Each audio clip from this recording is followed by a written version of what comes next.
program is to review and discuss issues around the diaspora community in the UK. The program offers you that unrestricted voice on issues affecting you in the UK. Join us live every Monday at 10 a.m. to 12 noon.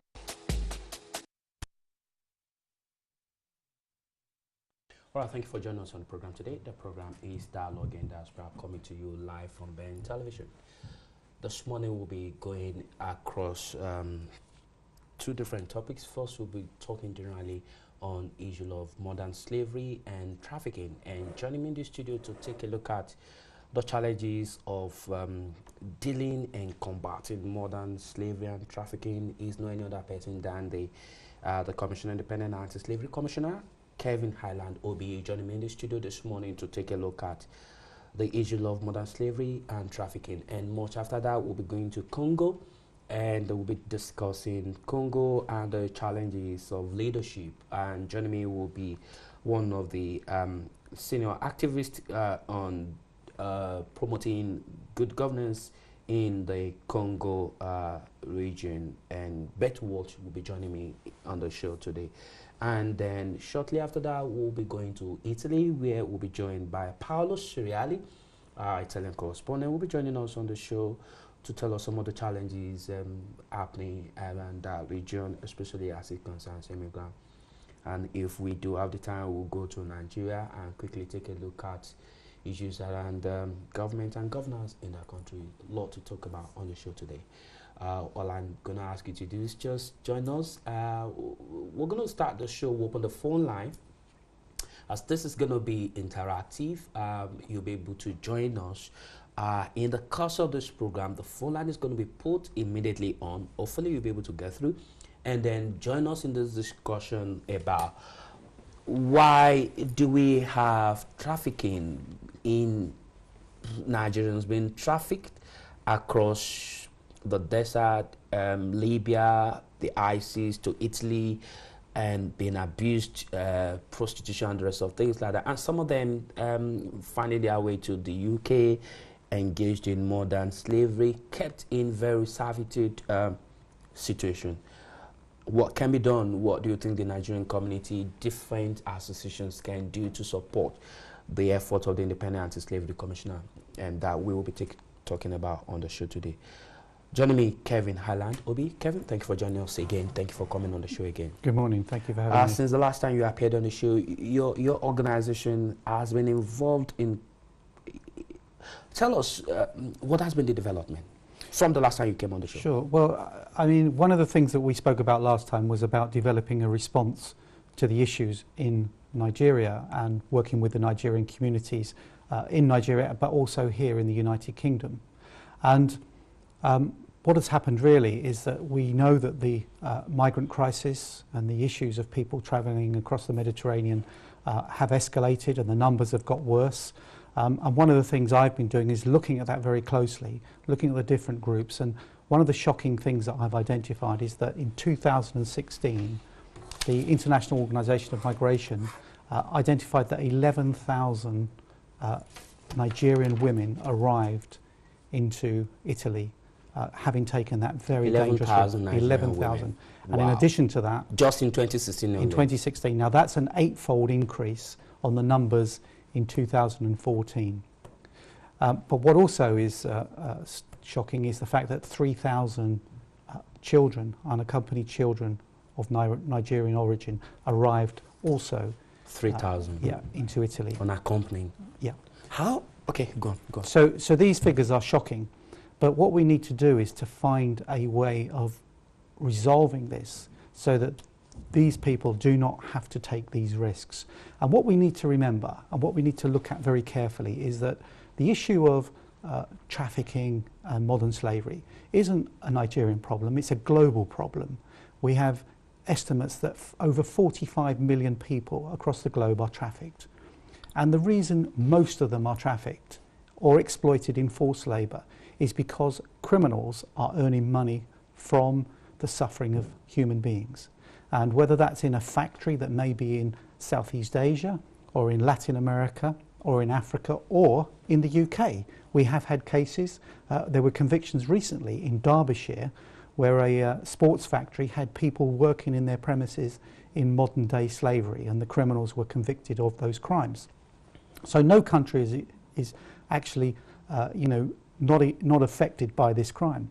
But in respect of Nigeria, what we see is through that route up through North Africa, there are very well established criminal groups that go back, and as I've seen personally, when I went to Edo State and I met with many people there who were all, many were extremely well educated, very articulate, and they were explaining to me about the issues around criminals operating in Edo State and in Nigeria, and recruiting people with promises that they will go to greater wealth if they travel to Europe. And of course, as we know, many lose their lives, but when they arrive in Europe, many end up in exploitation. And you've only got to go to Italy, round the stations of Rome, where you will see children and young men and women who are suffering, living on the streets, and on occasions, and many occasions, being exploited sexually. So the issues are still very serious, but what I'm doing is I've made recommendations to the government, to the British government, about how we should address this with Nigeria and with the Nigerian community. And I was very pleased towards the end of last year where Prime Minister Theresa May announced that there is a £5 million budget now available for addressing the issues in Nigeria and particularly in Edo State. So we're now looking at how that can be delivered, but we need to work with the Nigerian authorities, with the Nigerian community, because they will have the experience and knowledge on the ground and will make this a success so that we do start to eradicate this and give the communities the ability to prevent themselves from being harmed, but also the reasons to stay. I mean, my viewers will find this very shocking. In 2016 only, 11,000 women trafficked across different routes to Italy, despite what people see on the TV, the danger, the crisis, the drowning. And then we'll talk about 8% fold increase. Why? That's over 2014. Why? Well, I think that it's happened because it's a crime of choice now, and the criminals are earning lots of money out of this. But what about the people themselves? I mean, 11,000 women, that's a huge number undertaking this perilous journey. 11,000 women. What from your own work, what is it that will make anybody want to take on such a journey despite what we see daily? Well, the way that I see it, and having spoken to people in Edo and met with many mothers and people whose children are suffering there, is that obviously information is available to people in Nigeria and some of the more rural parts of Nigeria. People have iPhones, people have access to in the internet, and the criminals can use that to exploit people. They can make promises, they can tell them, we will make sure you are wealthy, you have got opportunities when you arrive in Europe or en route, because there is a lot of trafficking across Africa as well. But what they do is they lure people, and once they've got them hooked, once they get them debt bondaged, once they say to them, you owe us something, and in order to release yourself, you've got to do certain things, they have them hooked. And then there is the fear of going back to the family back home.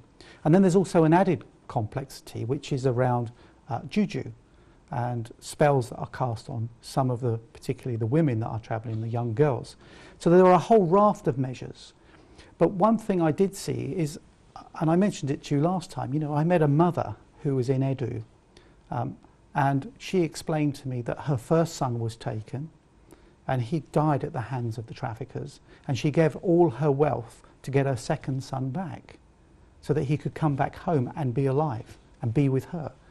And what she said to me is, you people in Europe, you need to do something about this. You need to stop us coming. You need to give us the information about the risks, because my son is dead because he thought he was going somewhere to be better.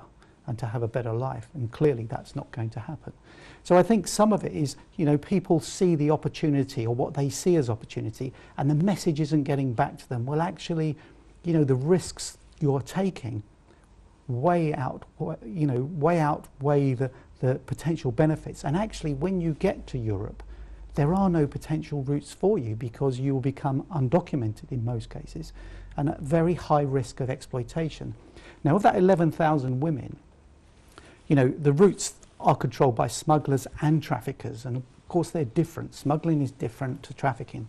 But the International Organization of Migration estimate that 80% of those women are actually trafficked and have been exploited in some way or other, and are going on to further exploitation, whether that's in forced labour or in sexual exploitation once arriving in Europe. Now that is a shocking number of people, but when you look at that 11,000 number and the 3,000 children, and that's without mentioning the boys and the men, the men, because the boys are included in the third three. Without the men included in this number. How much money are the traffickers and smugglers making? How much money are they making? And a slightly different subject, but when I was in Greece and I met Syrians who were fleeing conflict, they were paying a lot of money to people with boats, and that's a much shorter journey that they were taking across from Turkey to Greece. But they were paying thousands and sometimes tens of thousands of dollars for access to that passage on a vessel. And that is what is happening from Libya to Italy. So therefore, it's a choice, it's a crime of choice, and the networks of criminality are very well operating or very well coordinated. Now, that doesn't mean that somebody in Edu knows somebody who is based in London, but they will have a loose network where a phone call may go in and say we need another woman to staff a brothel, or we need another person for domestic servitude. And the thing is that, I don't think that the people coming, they do realise, some of them, that there is potentially exploitation or suffering, but they don't realise what it's going to be like. And certainly, they don't ever really expect to lose their lives. And when you look at the videos that I've seen of the Italian Coast Guard rescuing these vessels, the Italian Coast Guard are some of the bravest people I've ever met. Their dedication is unbelievable.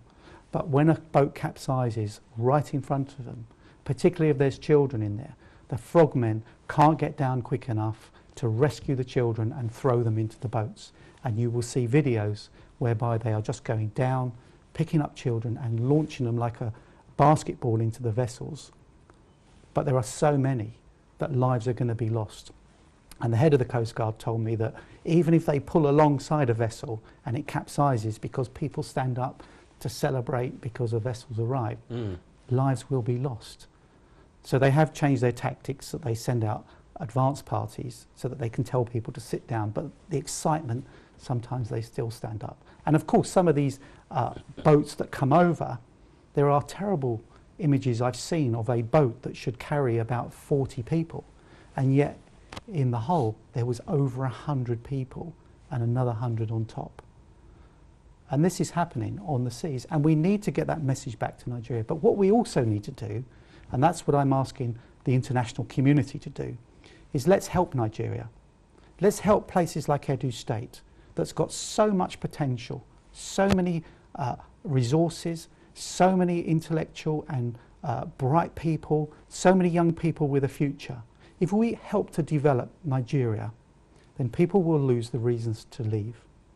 If we then pursue the criminals there, so we improve the working relationships with the agencies looking at trafficking, and we bring the criminals to book, no matter where they are. If they're in London, if they're in Paris, if they're in Lampedusa, if they are in Sicily, or if they're in Benin City or in Lagos or Abuja. If we bring all those people to book and we make sure they go to prison, then that sends the message out, this isn't a crime to do. What effort is the government, both, let's start with your organization, doing to ensure that justice takes its course on these criminal gangs?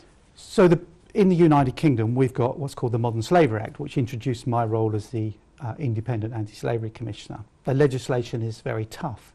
And if we look recently, a 38-year-old Nigerian woman was sentenced to 22 years imprisonment for trafficking Nigerian girls through Heathrow Airport, some destined for the UK, some destined for mainland Europe. But she got 22 years imprisonment and is stripped of all her assets. So it shows the legislation and the drive to pursue those criminals is now there. But we need it, we need it internationally. So in the UK, we've got new legislation. We've got a process where victims are better supported and will get compensation where appropriate, so they can go and rebuild their lives. Back in Nigeria, if that works and is in the best interest of that individual. So the British government has then included our international development. So we now have a sustainable development goal at the United Nations, and that now includes eradication of modern slavery over the next 15 years. So our international development budgets are now available for this. And we've seen our government's put 33.5 million recently towards this issue for upstream projects, so in countries of origin, and 5 million of that is allocated specifically for Nigeria, including Edo State. And we're working and looking at how that should be allocated at the moment. So there's a lot going on, but then we have to work with your organisations and your different agencies in Nigeria so that we can bring the prosecutions better. And I have met, with our Prime Minister at the United Nations General Assembly last year. We had a meeting which was attended by President Buhari and 2 ministers from Nigeria, and we had discussions about how we can develop this. So I'm very keen to work with the Nigerian authorities, to work with the Nigerian law enforcement and the trafficking agency, but also importantly, and I think this is crucial, that we work with the communities. Because once the communities don't tolerate this, once the communities say to the people there, their children, their brothers and sisters, their uncles and aunts, their mothers and fathers, that this isn't acceptable, we will start to see a change. And that can be actually involving the churches, the government, the business community, and also all the other influential academics and so forth that are in Nigeria. I was just about asking you that, your strategies for engaging the Nigerian communities in the UK. I'm aware that quite a lot of diaspora organizations in the UK, in London specifically, and across the whole of UK, that are doing their bits and well, to some extent, but these are private efforts. Is your organization identifying some of these organizations, Nigerian organizations, engaged in this kind of campaign to work with them and give them some kind of support? Are you? Yes, we are. And last week I met with Africa, who I meet with regular, and they are probably one of the most active organisations, and they've supplied me with some recommendations that they have, because obviously they understand the Nigerian community. The chief executive officer is Nigerian and understands Nigeria fully. So yes, we are. But also, I'm working with the organisations like the Catholic Church, the Anglican Church, because they have very large diaspora communities, and how we can start giving them information and bringing responsibility. So, for example, now the Catholic Bishops' Conference in England and Wales has got a Nigerian priest who is now there specifically for dealing with the diaspora community in the UK of Nigeria and Africa. So we are going to see a step up there of what's happening. I've also just recently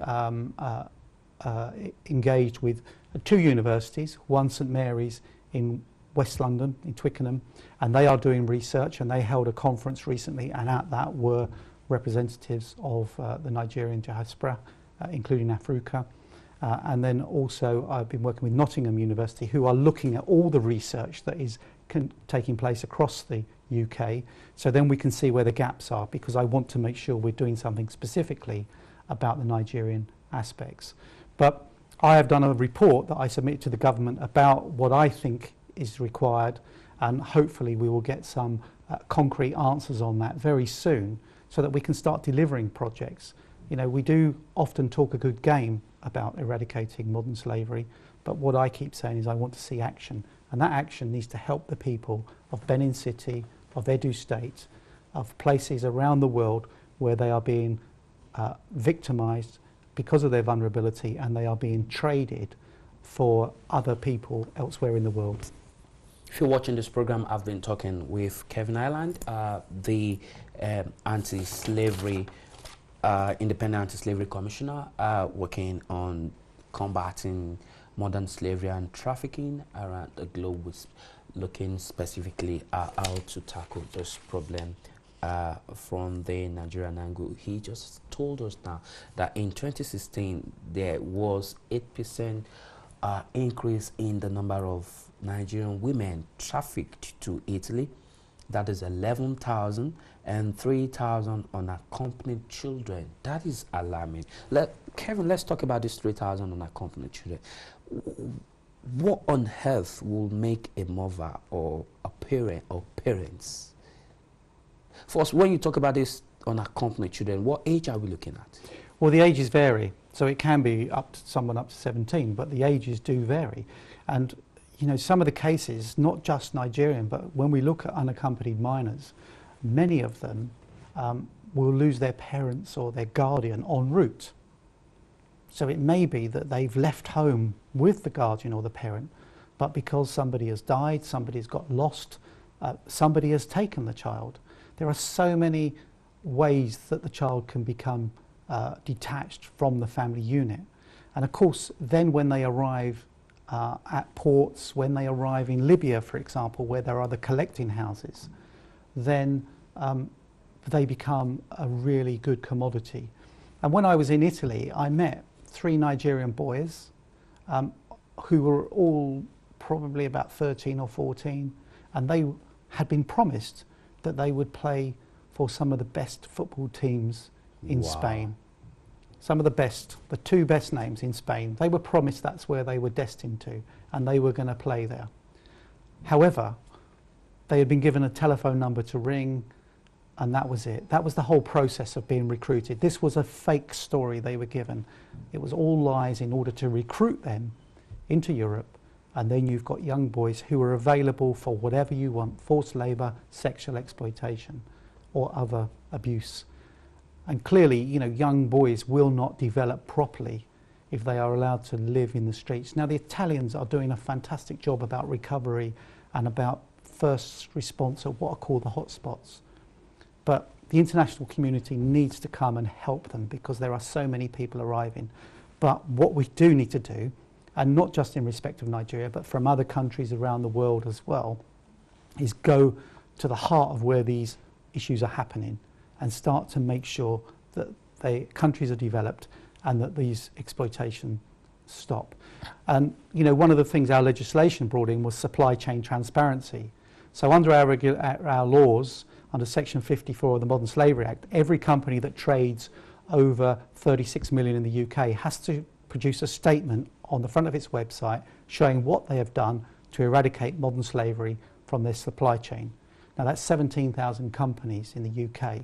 And many companies have done their statements, the vast majority have, and what we are starting to see is a change in the culture of business, a change in the culture of the way that they do things. And many a year ago would have said to me, it's really hard to tell where our people are working. Well, many may have seen the film last week, which was about mica, which is actually a material which we use in makeup, which we use in wallpaper, which we use in shiny cars to make the nice paint. And it's being mined by children as young as 10, 11 and 12. Now, the news journalists could find that and went and found those mines in Asia. Well, if they can find it, so can the companies that are making millions and billions a year out of the profits. And some of the companies are doing that now. There's no excuse for any of us to benefit from child exploitation, whether it's in Africa, whether it's in Asia, whether it's in Europe, whether it's in America, wherever it is. None of us want to see children exploited for our benefit. And I'm afraid that is happening all too often at the moment. If you're watching this program, hopefully the studio will be able to open the phone line. I guess they'll be able to open the phone line. You can join us in this discussion. Let's have your opinion. we hope you'll be able to get through. Let's have your opinion on what is going on and how you think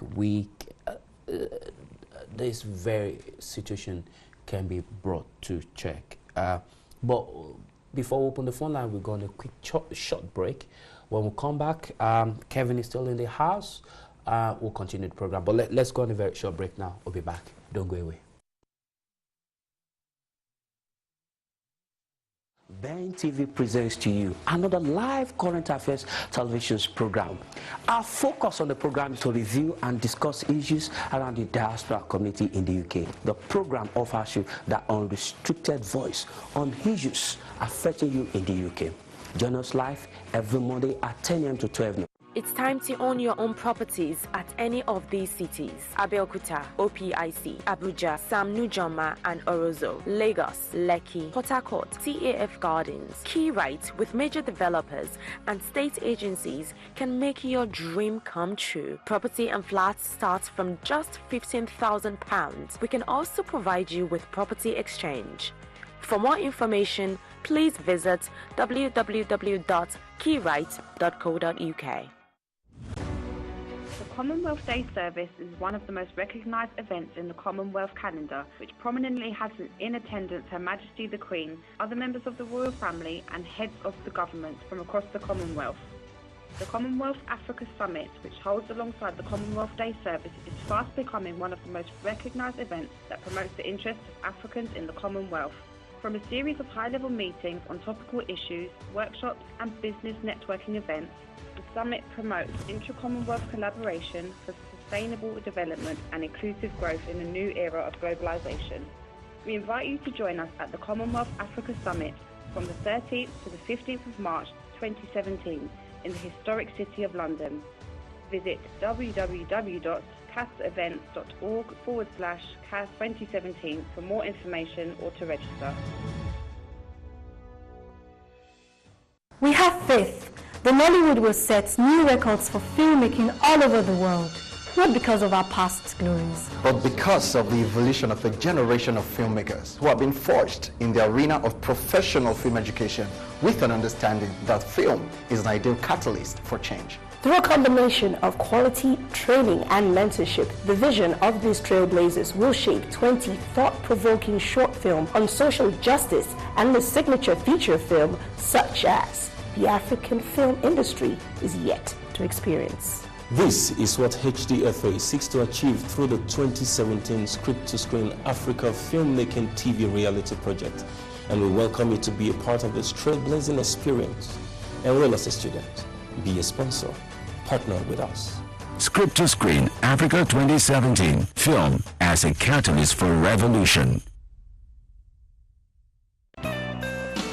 Bavidi Luxury Hotel, the newest home away from home in the Nigerian hospitality industry. 10 minutes only from the local and international airports. It's the perfect spot for your relaxation whenever you're in Lagos. 24-hour non-stop electricity, cozy and colorful rooms, Wi-Fi internet connection, and flat screen cable television. Bavidi Luxury Hotel. Our exquisite restaurant and full bar are simply second to none in taste and style. Bavidi Luxury Hotel. We are located at the posh serene neighborhood in the Keja Business District. Your satisfaction is our first concern, so we train our staff to be professional and personable. Bavidi Luxury Hotel, number 20 Moshood Abiola Crescent, Ikeja, Lagos. Telephone +234 1291 7929 +234 708 287 7512. Bavidi Luxury Hotel, the new home away from home.